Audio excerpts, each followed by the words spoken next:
Ասած այսօրվա թեմայի շուրջ վերջերս այլընտրանքային նախագծեր խումբը հրապարակել է իմ 3 հոդվածները, որոնք արտացոլում են իմ առաջարկը Հայաստանի իրական այլընտրանքային արտաքին քաղաքականության վերաբերյալ, բայց հաշվի առնելով նաև ժամանակային սահմանափակումները կփորձեմ ամփոփ ներկայացնել իմ մոտեցումները։ Հարգելի մասնակիցներ, կարծում եմ բոլորս համակարծիք ենք, որ վերջին տարիներին Հայաստանի սպառնալիքները եւ մարտահրավերները բազմապատկվել են, բայց մենք չենք ապրում պարզապես անվտանգային ճգնաժամի պայմաններում։ Մենք գտնվում ենք ազգային, տարածաշրջանային եւ գլոբալ պատմական շրջադարձի ժամանակաշրջանում։ Փոխվել է արտաքին հարաբերությունների բնույթը, փոխվել են խաղի կանոնները եւ ամենաանհանգստացնողը կտրուկ աճել է սխալների գինը։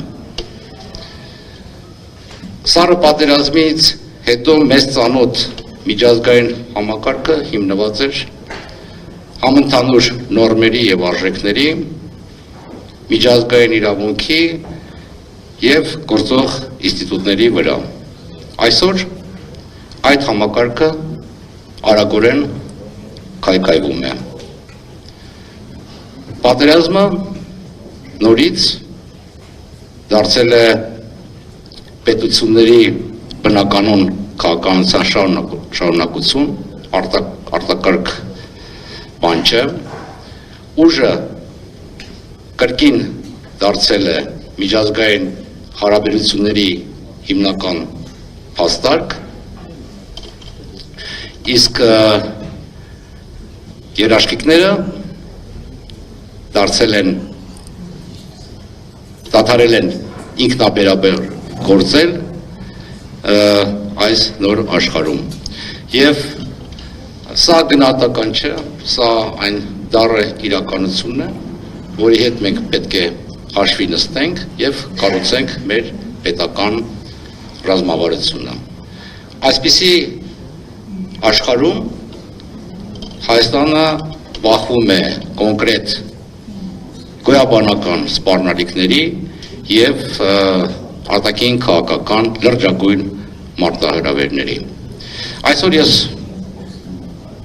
խոսել եմ ոչ թե աշխարհաքաղաքական նախասիրությունների եւ համակրանքի կամ ճամբար ընտրելու մասին, խոսքը գնալու է այն մասին, թե ինչպես անել, որպեսզի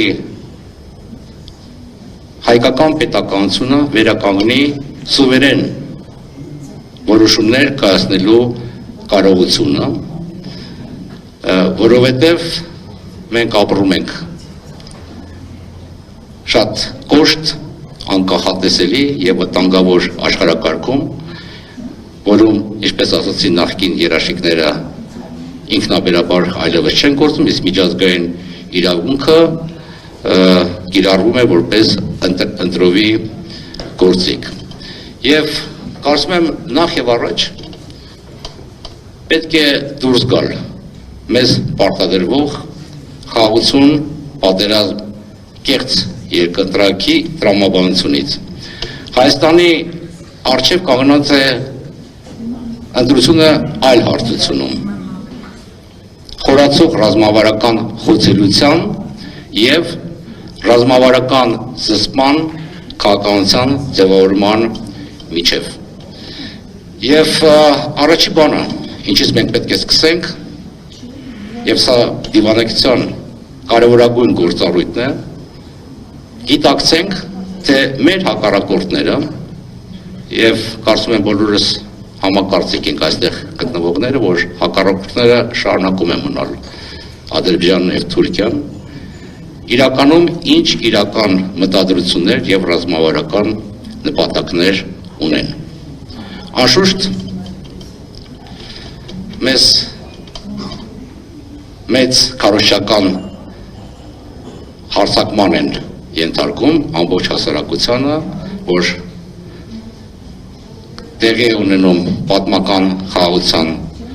գործընթաց, հարաբերությունները կարգավորվում են, բայց վստահ եմ, որ և մասնագիտական, և փորձագիտական, և ակադեմիական շրջանակները համակարծիք են, որ Թուրքիան և Ադրբեջանը չեն ձգտում խաղաղ համակեցության Հայաստանի հետ։ Նրանց ռազմավարական նպատակները մնում են անփոփոխ, իսկ վերջին տարիներին իրենց ռազմավարական երազանքները ստանում են մի սուարյուն, որտեղ իրենց կարծիքով հասել է այդ ռազմավարական պահը, որի արդյունքում Հայաստանը կդառնա ոչ կենսունակ, ինքնուրույն որոշումներ կայացնելու կարողությունից զուրկ մի պետական կազմավորում, որը գնալով ավելի մեծ կախվածության մեջ կհայտնվի թուրքական աշխարհի մեջ, իսկ բարենպաստ պայմանների արդյունքում ամբողջովին ինտեգրվի կամ կկլանվի մեծ թուրան նախագծի մեջ։ Եվ ամենամեծ իստում է սպառնալիքն ու մարտահրավերը այս ռազմավարության մեջ դրա ողնաշարը անշուշտ այսպես կոչված Զանգեզուրի միջանցքն է, որը ներկայացվում է որպես տնտեսական և ենթակառուցվածքային նախագիծ։ Շատ լավ հասկանում ենք, որ սա առաջին և անփոփոխ քայլն է մեծ ռազմավարության մեջ, որը ուղղված է Հայաստանի ինքնիշխանության և տարածքային ամբողջականության խաթարմանը և տարածաշրջանային ուժային հավասարակշռության վերջնական փոփոխությանը հօգուտ այդ երկու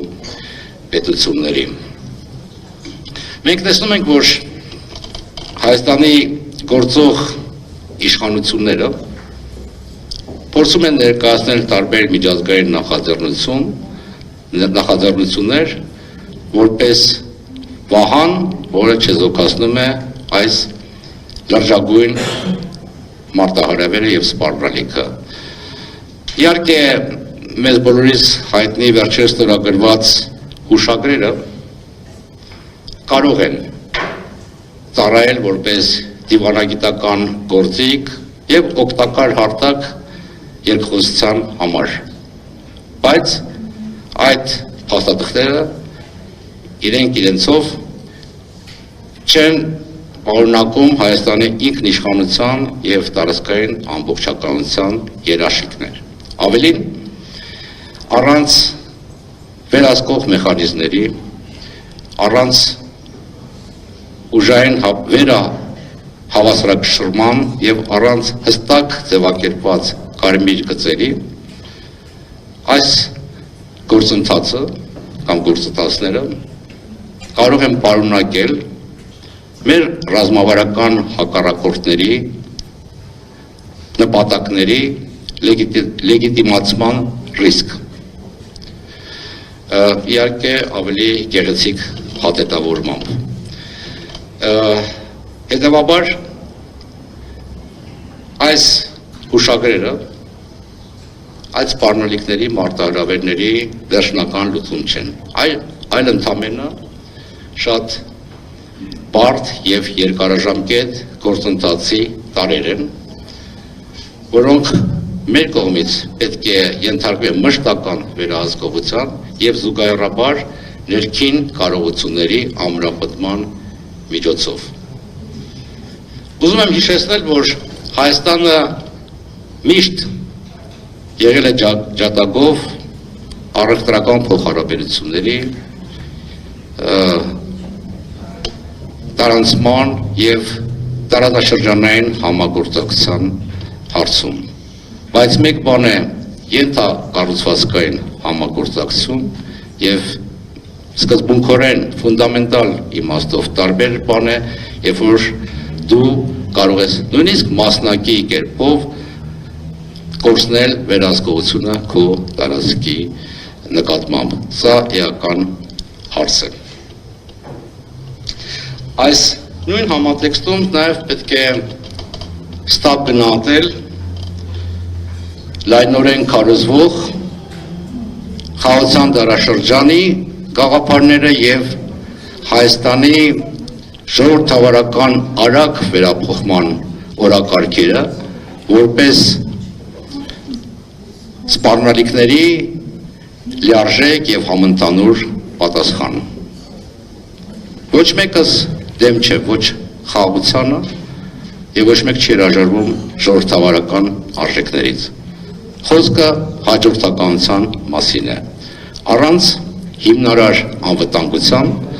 ոչ խաղաղությունը, ոչ էլ ժողովրդավարությունը չեն կարող կայուն լինել։ Դրանք դառնում են խոցելի։ Միգուցե այս քաղաքականությունը կարող էր կիրառել լինել արդեն փլուզված նախորդ աշխարհակարգում, երբ արկա էր ուժային նվազագույն հավասարակշռություն, իսկ միջազգային ինստիտուտները կատարում են կարգավորողի դեր։ Ներկայումս, երբ իսպառ բացակայում է եւ հավասարակշռությունը եւ անվտանգային հենարանը, այս քաղաքականությունը նույնիսկ ամենալավ մտադրություններով հարթում է ճանապարհ ոչ թե դեպի խաղաղություն, այլ դեպի խոցելություն։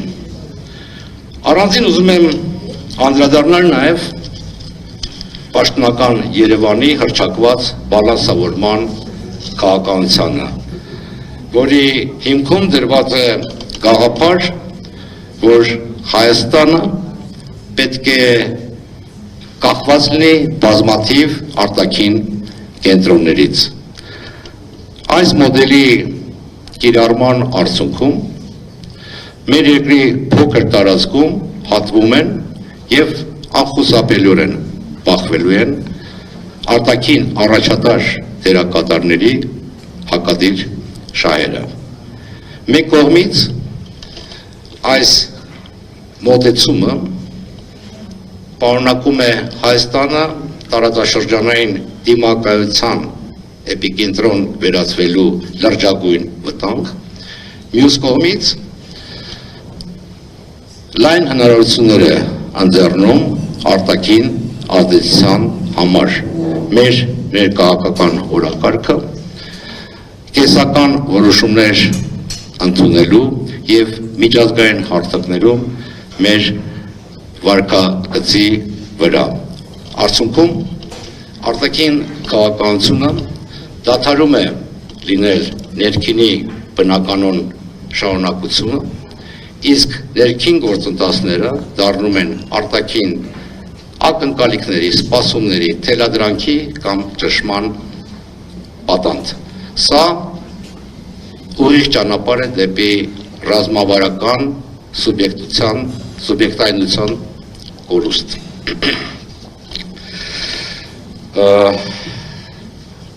Եթե այսօրվա գործող քաղաքական ուղին տանում է դեպի խոցելություն, խորացող խոցելություն, ապա այլընտրանքը պահանջում է սկզբունքորեն այլ ռազմավարական մոտեցում, ռազմավարական այլ պարադիգմ։ Եվ ես նկատի ունեմ զսպման քաղաքականությունը, որը ենթադրում է հակառակորդի առաջխաղացման կանխարգելում, ճկունության եւ հաշվարկի միջոցով մեզ անհրաժեշտ ժամանակի ձեռքբերում վերականգնվելու համար, ներքին կարողությունների զարգացում արտաքին ազդեցությունները չեզոքացնելու համար եւ արդյունավետ դաշինքների կառուցում, որոնք հիմնված կլինեն շահերի, այլ ոչ թե պատրանքների վրա։ Եվ այս քաղաքականության առաջին եւ հիմնական տարը դա ներքին կայունությունը եւ դիմակայությունն է։ Մեր անվտանգությունը սկսվում է ներսից։ Մեր փոքր երկիրը Հայաստանը պետք է ունենա ռազմավարական խորություն, ինչի տակ ես հասկանում եմ քաղաքական, ինստիտուցիոնալ, տնտեսական, ռազմական, տեխնոլոգիական, տեղեկատվական եւ հոգեբանական կարողությունների զարգացում եւ մոբիլիզացում։ Առանց ներքին առանցքի որևէ երկիր չի կարող արդյունավետորեն պաշտպանել ինքն իրեն եւ չի կարող դիտարկվել որպես հուսալի գործընկեր։ Երկրորդ տարը զսպման քաղաքականության դա իրատեսական եւ գործուն դաշինքների ստեղծումն է եւ խոսքը անցյալի վերադարձի մասին չէ կամ նոր կախվածության մասին չէ, խոսքը այն դերակատարների հետ շահերի համընկման դաշինքներ ստեղծելն է, որոնք շահագրգռված են տարածաշրջանային հավասարակշռության վերականգնման հարցում։ Մեզ համար ցանկացած դաշինք այնքան արժեք ունի, որքան այն նպաստում է մեր սուբյեկտայնության ամրապնդմանը, այլ ոչ թե փոխարինում է նրան։ Եվ այս համատեքստում ես կառանձնացնեի Ռուսաստանի Դաշնությունը, որի հետ պետք է վերագործարկել այլ բովանդակությամբ մեր ռազմավարական համագործակցությունը եւ ավելի լայն տարածաշրջանային իմաստով խորացնել մեր ռազմավարական փոխգործակցությունը Իրանի հետ։ Նպատակ ունենալով ստեղծել Հայաստան, Իրան, Ռուսաստան ռազմավարական եռանկյունի։ Ես նկատում եմ, որ այս գաղափարը հետս հետե բյուրեղանում է եւ Թեհրանում եւ Մոսկվայում։ Հասկանալի է, որ զսպման քաղաքականությունը պետք է ունենա աշխարհագրություն եւ ենթակառուցվածք։ Եվ ես նկատի ունեմ հյուսիս հարավ նախագիծը։ Սա կարող է դառնալ այս ռազմավարական եռանկյունու ողնաշարը։ Իսկ եթե Վրաստանը ներգրավի այս նախագծի մեջ, այն ոչ միայն կլինի շատ գրավիչ եւ լրջագույն տնտեսական եւ ենթակառուցվածքային կառույց, որը կկապի Բալթյան ծովը, Սև ծովը եւ Պարսից ծոցը, այլ կդառնա նաեւ աշխարհակական կայունացման գործոն եւ Հայաստանը կազատի կամ կնպաստի Հայաստանի ձեռբազատմանը արտաքին ճնշումներից։ Եվ վերջապես խաղաղության մասին։ Մենք պետք է շատ ազնիվ խոսենք մեր հասարակության հետ։ Մեր տարածաշրջանում իր խորը վերքերով, խորքային հակասություններով եւ ուժային քաղաքականությամբ, որը ոմանց մոտ արթնացրել է ծավալապաշտական ախորժակներ, խաղաղության պարզամիտ, պարզունակ ընկալումը շատ վտանգավոր պատրանք է, որի համար պետք է վճարի պետությունը եւ ժողովուրդը։ Ես չեմ հավատում խաղաղությանը, որը հիմնված է բարի կամքի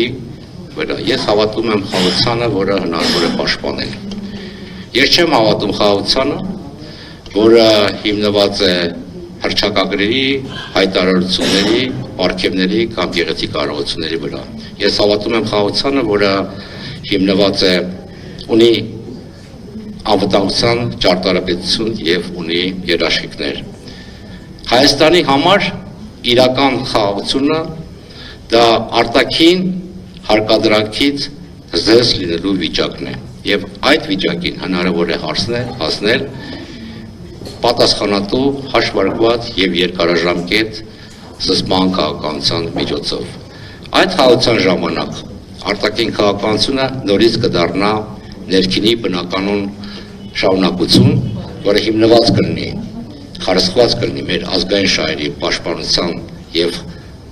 առաջխաղացման վրա եւ ոչ թե կարձականքի արտաքին պարտադրանքի